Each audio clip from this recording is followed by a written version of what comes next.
Kwa shilingi 100,000 tu nimeweza kuanzisha biashara na maisha yamesogea kwa mjini. So kama unataka kuona nafanyaje kwa hii 100,000, njoo.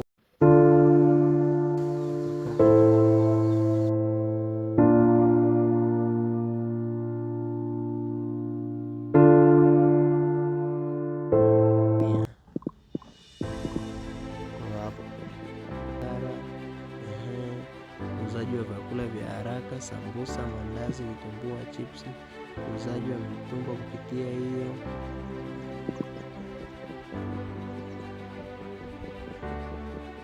So business logo hiyo hapo, delivery, namna delivery na namna kutumia WhatsApp. Je, unadhani AI inaweza kutumika na vijana kutengeneza business plan pamoja na content zitakazoenda viral?